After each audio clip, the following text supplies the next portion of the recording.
नमस्कार साथियों, आपका साथी मैं doctor Anthony Raju, advocate supreme court. और मैं अभी सुप्रीम कोर्ट के लिए निकला तो मैंने सोचा कि वक्त को यूज़ करते हुए और आपसे बात की जाए। और ये वीडियो पॉक्सो को लेकर हम लोग काफ़ी अवेयरनेस पर काम कर रहे हैं कि पॉक्सो एक्ट जो है हमारा 2012 वो क्या कहता है। और अगर आप, क्योंकि बहुत सारे लोग मुझसे सवाल पूछते हैं और कि भाई अगर वो पॉक्सो में झूठे पॉक्सो मामले में फंसा दिए जाए या उनका नाम मर दिया जाए तो उनको कैसे बचाया जा सकता है, तो झूठे पॉक्सो से कैसे बच सकते हैं, एविडेंस हम कैसे जुटाएं, या ये बोलिए कि पॉक्सो में जेल कितनी होती है, कौन सी पॉक्सो की धारा लगी है, किस पॉक्सो किसके अगेंस्ट यूज़ किया गया, या आपसी रंजिश के कारण पॉक्सो लगाई गई है, या आप किसी लड़की को भगा के ले जाते हैं और जिसकी उम्र जो है वो 18 साल से कम है, और उसमें फिर आपके खिलाफ IPC 363, IPC 366, POCSO 6, POCSO 12, POCSO 3, 4 में आपके खिलाफ मुकदमा दर्ज हो जाता है। ठीक है, कई बार क्या है कि आप अपनी रजामंदी से लड़की और लड़के के बीच में रजामंदी से सेक्सुअल रिलेशनशिप डेवलप हो जाती है, लड़की अपनी मर्जी से उस लड़के के साथ चली जाती है। भागना वर्ड तो यूज़ नहीं करूँगा, बट चली जाती हो, क्योंकि माँ बाप जब पुलिस में कंप्लेंट करते हैं तो पुलिस इन्हीं धाराओं के तहत ये मुकदमा दर्ज करती है साथियों। तो अगर आप लड़की भगा के लेके जाते हैं, एक अंडर एज लड़की जो 18 साल से कम है, तो आपके खिलाफ आईपीसी 363, आईपीसी 366 पॉक्सो के खिलाफ पॉक्सो लगा के आपके खिलाफ मुकदमा दर्ज कर लिया जाता है। और जो लड़की है वो साफ सुथरी तरह से बच जाती है, या उससे कहलवाया जाता है, या वो 164 के झूठे बयान देती है, या 161 का झूठा बयान देती है और लड़के को बेवजह फंसा देती है साथियों। और सबसे बड़ी, मैं आपकी पीड़ा और दर्द को मैं समझ सकता हूँ, क्योंकि जब बेवजह मामले में, एक झूठे मामले में जहाँ पे लड़की भी इन्वॉल्व है उस क्राइम के अंदर, पर लड़की बच जाती है और लड़के को 20 साल की सज़ा हो जाए, उम्र कैद की सज़ा हो जाए, 10 साल की सज़ा हो जाए, तो ये अपने आप में बड़ा पीड़ादायक होता है। और मैं, क्योंकि बहुत सारे ऐसे मामलों को मैं हैंडल कर रहा हूँ जहाँ पे लड़कों को सज़ा हो चुकी है, 20 साल की उम्र कैद की, 10 साल की सज़ा हो चुकी है, उस सज़ा को सस्पेंड कराने के लिए, उस सज़ा पर रोक लगाने के लिए, उस लड़कियों को बाहर लाने के लिए हम लोग जी तोड़ मेहनत कर रहे हैं। और ये वीडियो बनाने का जो सिर्फ एक मकसद है वो यही होता है कि कैसे आपको लीगल अवेयरनेस दी जाए, कैसे कानूनी आपको सहायता दी जाए, कैसे कानून की आपको जानकारी हो। और मैं आपसे बस सिर्फ इतना बार बार गुजारिश करता हूँ कि ये चैनल जो है ये सिर्फ और सिर्फ आपके लिए मैं बनाता हूँ। ठीक है, मेरा कोई कमर्शियल पर्पस नहीं है, कोई पैसा कमाने का मकसद नहीं है, लेकिन मैं आपको किस तरह से अपराध मुक्त कर सकूँ ये मेरा जीवन का मकसद है साथियों। मैंने काला कोट पहना है आपकी मदद के लिए, और मैं पूरी तरह से आपकी मदद करने में सक्षम हूँ। हमारी टीम पूरे हिंदुस्तान में, हाई कोर्ट में, सुप्रीम कोर्ट में, ट्रायल कोर्ट में, सब जगह हमारी टीम है जो मेरे गाइडेंस में काम करती है। लीगल एंड लीगल एसोसिएट, ये हमारी लीगल फॉर्म है। मैं आपसे बस यही चाहूँगा कि इस चैनल को सब्सक्राइब करें, लाइक करें, कमेंट्स करें, शेयर करें और बेल बटन दबा कर रखें, जिससे कि नई नई जो वीडियो हम बनाते हैं वो आप तक पहुँचाने के लिए हम कामयाब हो जाए।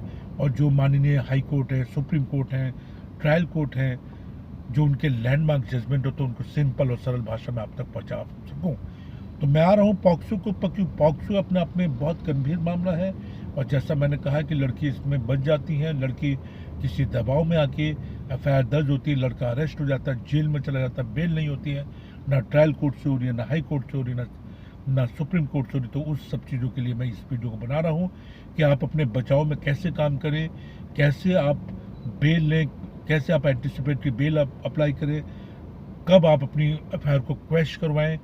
इसके लिए एक वक्त, एक टाइम होता है साथियों, क्योंकि मैंने कई बार देखा है कि बच्चा जेल में जाता है और 3 या 4 दिन भी नहीं होता और हम उसकी बेल अप्लाई कर देते हैं। और ऐसा देखा गया कि जब हम 3 या 4 या 5 दिन में जब हम बेल अप्लाई करते हैं तो उस बच्चे को बेल नहीं होती है साथियों। क्योंकि ज़्यादातर ये देखा गया कि जो कोर्ट होती हैं, या सेशन कोर्ट या हाई कोर्ट जो भी होती हैं, वो चार्जशीट का वेट करती हैं कि चार्जशीट आने दीजिए तब हम इसको बेल करेंगे। लेकिन मेरा ये मानना है साथियों कि जब आपने कोई गुनाह करा नहीं तो सज़ा किस बात की। और जब अपराध करने के बारे में सिर्फ 2 लोग ही जानते हैं, एक वो जिसके ऊपर अपराध होता है, एक वो जो अपराध करता है। तो जब आपने अपराध करा नहीं तो सजा किस बात की, अपराध करा नहीं तो आप 1 मिनट भी जेल में क्यों रहें। तो इसके लिए हमें काम करना चाहिए। और इसके लिए हमें कैसे काम करना चाहिए, मैं 5 चीज़ों पर बड़ा ध्यान रखता हूँ कि सबसे पहले आपको एक अच्छे एडवोकेट की तलाश करनी चाहिए। आपको एक अच्छे एडवोकेट से सलाह मशवरा करना चाहिए, क्योंकि हर एडवोकेट पॉक्सो नहीं कर सकता साथियों। जैसे हर डॉक्टर हर हर हर बीमारी का इलाज नहीं कर सकता, ऐसे हर एडवोकेट पॉक्सो का केस नहीं कर सकता। ये मैं बड़ी दावे और जिम्मेदारी के साथ कर रहा हूँ। हर एडवोकेट रेप का केस नहीं कर सकता, हर एडवोकेट दहेज हत्या का केस नहीं कर सकता। आपको चुनिंदा एडवोकेट करने पड़ेंगे, एक सही एडवोकेट को चुनना पड़ेगा जो आपको सही मार्गदर्शन दे सके, आपको सही कानूनी सलाह दे सके। ये एक एडवोकेट की जिम्मेदारी है कि अगर आप उसको हायर करते हैं, आप उसका वकालतनामा साइन करते हैं, आप उसकी फ़ी पे करते हैं, ये उसकी जिम्मेदारी बन जाती है कि वो सही मायने में आपको सही सलाह दे। तो साथियों, जब आप पॉक्सो जैसे गंभीर मामलों में फंस जाएं, तो जैसा मैंने कहा कि आपको सबसे पहले एक अच्छे एडवोकेट की तलाश करनी चाहिए। उसके बाद आपको पूरी एफआईआर को बहुत अच्छी तरह पढ़ना चाहिए कि एफआईआर में लिखा क्या है। 164 का बयान लड़की क्या दे रही है, 161 का बयान क्या दे रही है, क्या लड़की का मेडिकल हुआ है या नहीं हुआ है, या विसरा रिपोर्ट क्या है, ये सारी चीज़ों पे, या एफएसएल रिपोर्ट क्या है, ये सारी चीज़ों पे हमें ध्यान देना चाहिए साथियों। और एक अच्छा एडवोकेट जो होता है वो हमेशा इन बातों पे ध्यान देगा। जल्दबाजी में कभी भी बेल अप्लाई नहीं करनी चाहिए, जल्दबाजी में कभी एंटिसिपेटरी बेल अप्लाई नहीं करनी चाहिए। अगर आपको लगता है कि आपके खिलाफ साजिश हुई है, कुछ हुआ है, तो आपको अपनी बातों को बहुत ही अच्छी तरीके से इन्वेस्टिगेटिंग एजेंसीज के सामने रखना चाहिए। और अगर इन्वेस्टिगेटिंग एजेंसी आपकी बात नहीं सुन रही है तो उनके सीनियर अधिकारी होते हैं, उनसे आप बात कीजिए, उनके सामने अपनी बात को रखिए। और वो क्योंकि इतने हाईली एजुकेटेड होते हैं, वो आपकी बात को ज़रूर ध्यान से सुनते हैं, और अगर आप सही हैं तो उस पर एक्शन भी होता है। तो ये एक इम्पॉर्टेंट चैप्टर है। तीसरा मैंने बोला कि आप अपने एविडेंस पे काम कीजिए। आपके साक्ष्य क्या है, कैसे आप अपने आप को प्रूव करेंगे कि आपने ये गुनाह नहीं करा है, कैसे आप प्रूव करेंगे कि आप उस होटल में नहीं गए, आप कैसे प्रूव करेंगे कि ये सेक्सुअल रिलेशनशिप जो थी ये म्यूचुअल सेक्सुअल रिलेशनशिप थी। यस, ये चीज़ आपको प्रूव करनी है एक अच्छे एडवोकेट के साथ मिलके, क्योंकि कानूनी जानकारी जो होती है वो एडवोकेट को बहुत अच्छी तरह होती है। तो वो अगर उससे आप अच्छी तरह सलाह मशवरा करते हैं तो वो आपको रास्ता बताएगा। ये मैं बड़ी दावे और जिम्मेदारी के साथ कह रहा हूँ। बट क्या होता है, इसमें डरने की जरूरत नहीं है, बिल्कुल डरने की जरूरत नहीं है। मैं समझ सकता हूँ कि जब इस टाइप के झूठे केस आप पे गढ़े जाते हैं, मरे जाते हैं, तो मैं आपकी पीड़ा को समझ सकता हूँ, आपके दर्द को समझ सकता हूँ साथियों।